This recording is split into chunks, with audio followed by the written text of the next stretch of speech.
Staf Umum Angkatan Bersenjata Ukraina melaporkan pada 16 Agustus militer Rusia total kehilangan 596.950 tentara di Ukraina sejak dimulainya invasi skala penuh pada 24 Februari 2022. Jumlah ini termasuk 1.330 korban yang diderita pasukan Rusia hanya dalam sehari terakhir.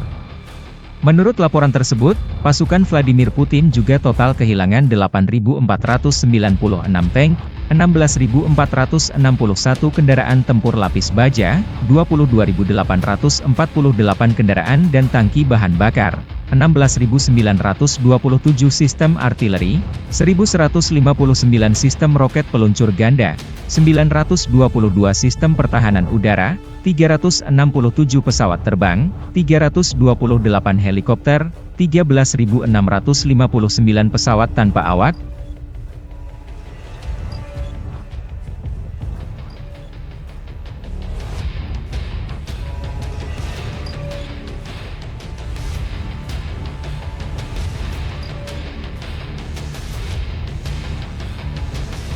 Download Tribun X sekarang, menghadirkan lokal menjadi Indonesia.